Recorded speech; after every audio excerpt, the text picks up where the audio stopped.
Hi friends, அஸ்ஸலாமு அலைக்கும். Welcome to Raifa kitchen. நம்ம இன்றைக்கி பார்க்க போகிறது குழம்பு மிளகாய்த்தூள் எப்படி அரைக்கிறது, எப்படி தயார் பண்ணுறதாங்க நம்ம இன்றைக்கி பார்க்க போகிறோம். இந்த குழம்பு மிளகாய்த்தூள் பார்த்திங்கன்னா புளிக்குழம்பு, காரக்குழம்பு, மீன் குழம்பு, புளி ஊற்றி செய்யக்கூடிய எல்லா தொக்குக்குமே பயன்படுத்துறதுக்கு ரொம்ப ரொம்ப அருமையாக இருக்கும். சரியான அளவுகளை நான் கொடுத்துருக்கேன். வீடியோவை ஸ்கிப் பண்ணாமல் பாருங்கள். அப்படியே நம்ம சேனலுக்கு இப்போ தான் ஃபஸ்ட் டைமாக வந்திருக்கிறீங்கன்னா நம்ம சேனலையும் சப்ஸ்கிரைப் பண்ணிவிட்டு வந்துடுங்க. வாங்க இப்போ வீடியோக்குள்ளே போகலாம்.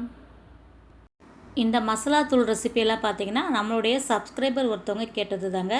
தனி கொடுத்தன போகிறேன், என்னென்ன மசாலா பொடி அரைச்சி வச்சுக்கலான்னு சொல்லி என்கிட்ட கேட்டிருந்தாங்க. நான் என் வீட்டில் என்னென்ன வகைகளில் பொடி வச்சுருக்கேன், என்னென்ன சேர்த்து அரைச்சிருக்கேன்றதை நான் வீடியோவில் லாஸ்ட்டில் உங்களுக்கு சொல்லியிருக்கேன். அதனால் கட்டாயமாக வீடியோவை ஸ்கிப் பண்ணாமல் பாருங்கள்.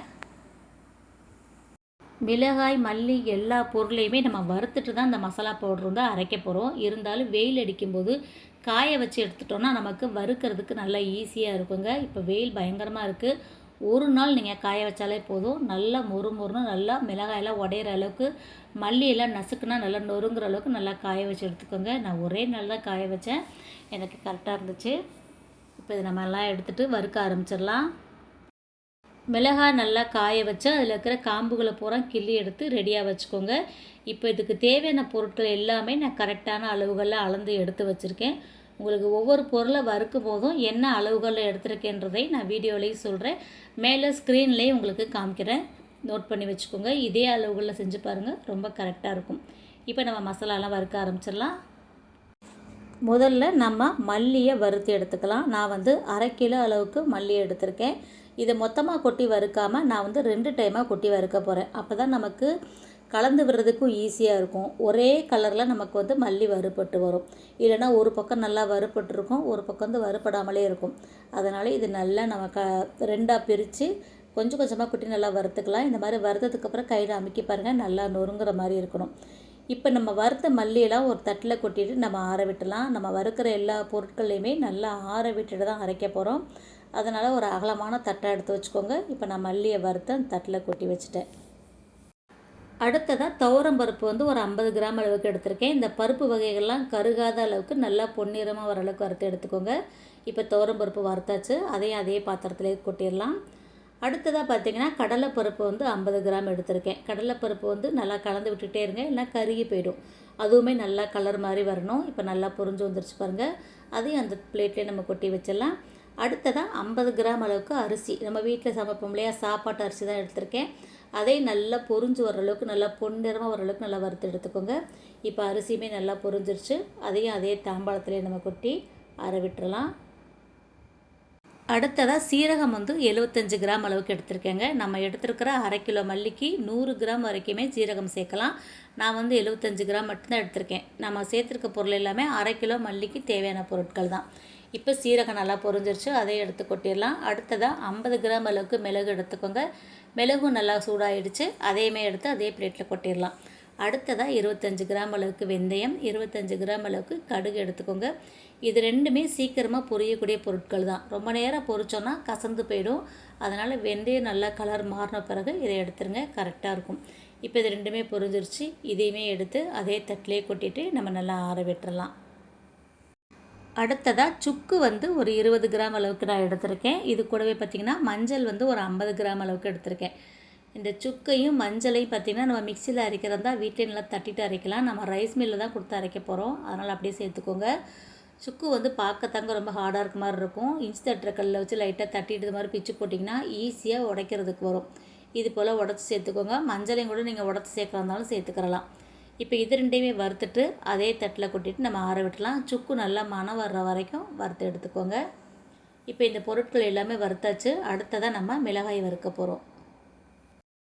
மிளகாய் வத்தல் பார்த்திங்கன்னா நான் வந்து 1/2 கிலோ அளவுக்கு எடுத்திருக்கேங்க. ஆனால் அதுலேருந்து ஒரு கைப்பிடி அளவுக்கு நான் எடுத்து வச்சுக்க போகிறேன். ஏன்னா இது வந்து நல்ல காரமாக இருக்கிற மிளகாய்.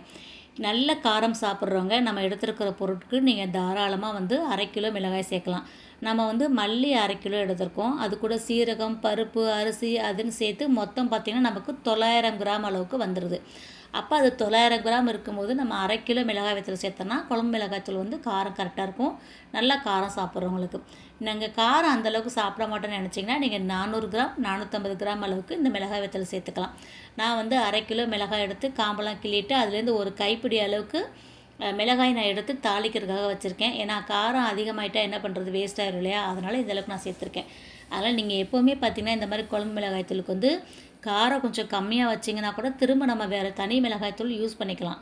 காரம் சாப்பிடாதவங்க அதிகமான மிளகாய் வத்தல் சேர்த்துட்டிங்கன்னா காரம் அதிகமாகிடும், வேஸ்ட்டாக போயிடும். அதனால் கரெக்டான அளவில் சேர்த்துக்கோங்க. நம்ம எடுத்துருக்க பொருளுக்கு 400 கிராம்லேருந்து 500 கிராம் அளவுக்கு மிளகாய் வத்தல் கரெக்டாக இருக்கும். மிளகாய் வத்தல் நான் 2 டைமாக சேர்த்து வறுத்து எடுத்து அதையும் ஆற விட்டுட்டேன்.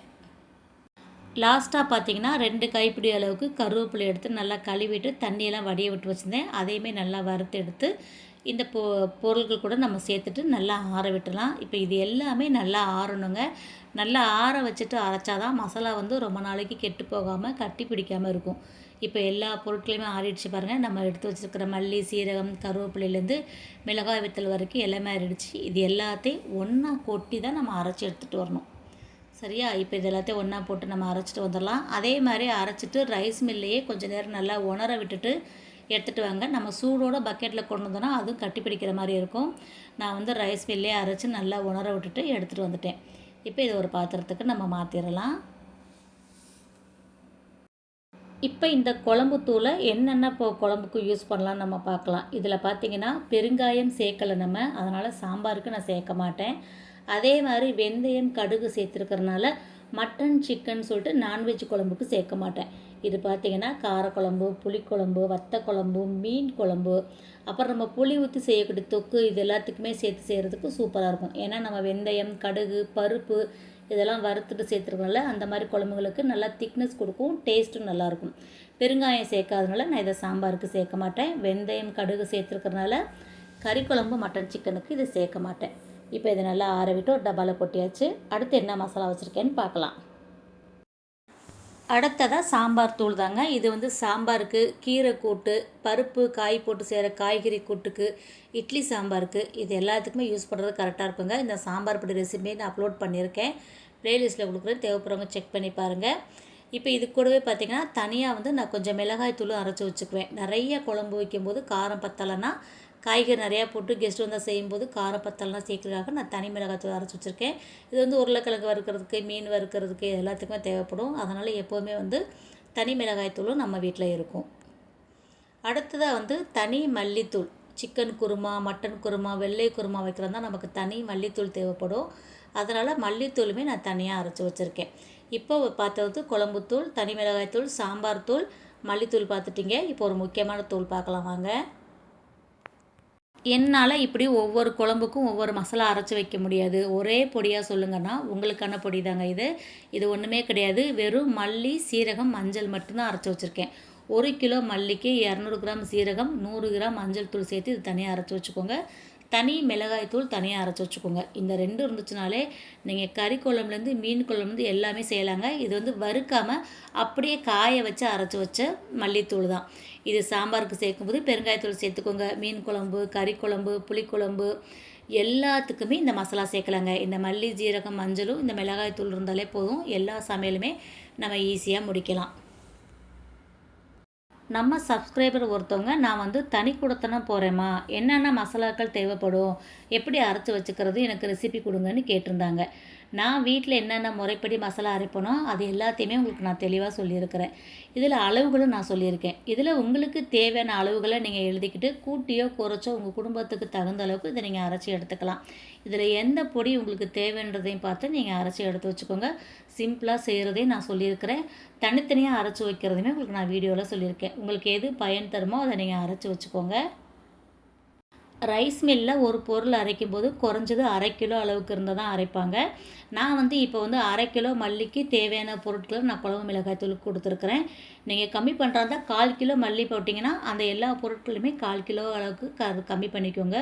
1 கிலோ மல்லி போட்டிங்கன்னா அது எல்லாத்தையுமே நீங்கள் அப்படியே டபுளாக சேர்த்துக்கோங்க, உங்களுக்கு கரெக்டாக இருக்கும். இதே மாதிரி நம்ம சேனலில் சாம்பார் தூள், இட்லி பொடி, கரம் மசாலா தூள், பிரியாணி மசாலா தூள், இது மாதிரி எக்கச்சக்கமான ரெசிபி கொடுத்துருக்கேங்க. இது எல்லாத்தையுமே பார்த்தீங்கன்னா ப்ளேலிஸ்ட்டில் மசாலா பொடி வகைகள் சொல்லி நான் கொடுத்துருக்கேன். தேவைப்படுறவங்க அந்த ப்ளேலிஸ்ட்டை நான் டிஸ்கிரிப்ஷன் பாக்ஸில் லிங்க் கொடுக்குறேன், தேவைப்படுறவங்க செக் பண்ணி பாருங்கள். அவ்வளோதாங்க. நம்ம வீட்டு முறைப்படி குழம்பு மிளகாய் தூள் எப்படி அரைக்கிறது, அதோட வீட்டுக்கு நான் என்னென்ன பொடிகள் பயன்படுத்துகிறேன்றதையும் வீடியோவில் சொல்லியிருக்கேன். கண்டிப்பாக இந்த வீடியோ உங்களுக்கு பயனாக இருக்கும்னு நினைக்கிறேன். பிடிச்சிருக்குன்னு நினைக்கிறேன். பயனாக இருந்துச்சு, பிடிச்சிருந்துச்சுன்னா நீங்களும் இதே மாதிரி மசாலாக்கெல்லாம் அரைச்சி பார்த்துட்டு எப்படி இருக்குன்னு சொல்லுங்கள். வீடியோ பிடிச்சிருந்துச்சுன்னா லைக் பண்ணிவிட்டு நிறையா ஷேர் பண்ணிவிடுங்க. நீங்கள் லைக் பண்ணி கமெண்ட் பண்ணுற மாதிரியே இப்போ கமெண்ட் பாக்ஸில் ஹைப்னு ஒரு ஆப்ஷன் கொடுத்துருக்காங்க. இந்த வீடியோ பிடிச்சிருந்துச்சுன்னா வீடியோக்கான ஹைப்பை மறக்காமல் கொடுத்துருங்க. சேனலை சப்ஸ்கிரைப் பண்ணாமல் பார்த்துக்கிட்டு இருந்தீங்கன்னா அப்படியே சப்ஸ்கிரைப் பண்ணிவிடுங்க. இன்ஷா அல்லாஹ் இன்னொரு வீடியோவில் பார்க்கலாம். Bye friends. அஸ்ஸலாமு அலைக்கும்.